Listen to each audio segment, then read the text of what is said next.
Good evening, everyone. I'm second to last, so I'm keeping you from your next cocktail. We'll go quickly here.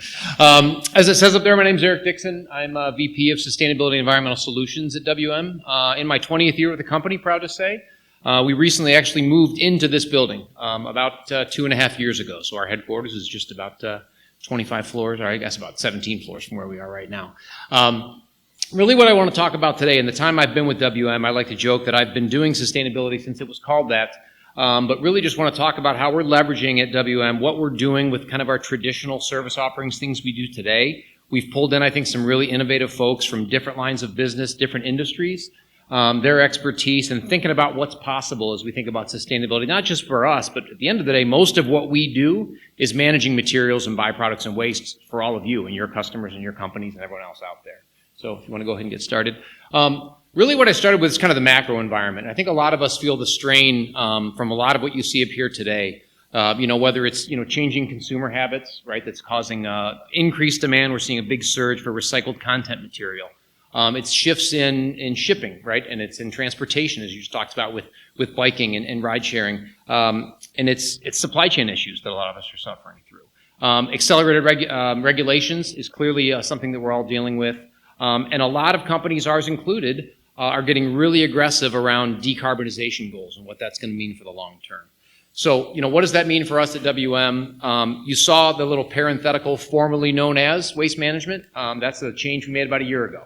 And the reason is we're really moving beyond the business of just managing and removing waste and operating landfills and even managing recycling facilities. It's really about what's next and redefining who we can be, as an industry as we try to adapt to a lot of these challenges we see in the broader space. So really what we did is we took a new sustainability vision and really focused on, what are the things that we can control?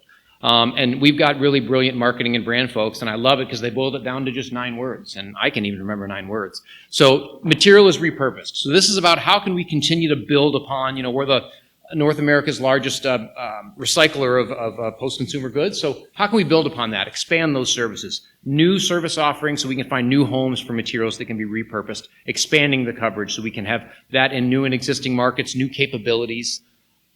Energy is renewable. So we operate the largest network of landfill gas to energy plants today that really takes yesterday's waste, the methane that's created from the breakdown of that, and it's really the power we can use to power our communities for tomorrow. And by doing so, also reduce the emissions that are generated from transportation and the management of that waste.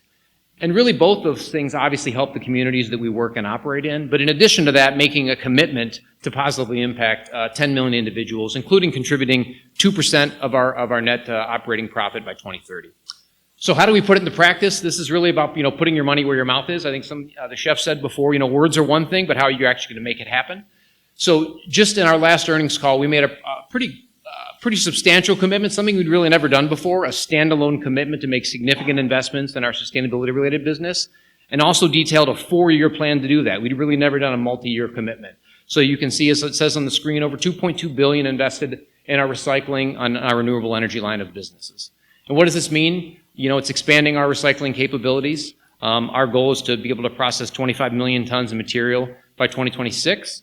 That includes expanding automated technologies in areas like Detroit and Cleveland and Indianapolis, entering new areas like Portland, Seattle, Fort Walton Beach, Florida, which is kind of halfway between Jacksonville and New Orleans, and also big investments in renewable natural gas plants. So we want to create the largest network of those that'll increase 8 times the RNG we can create, which we'll use to power the largest CNG fleet that's in North America today, and our goal is to reduce our direct emissions by over 40%. So just over 3 minutes, I apologize, but thank you for the time.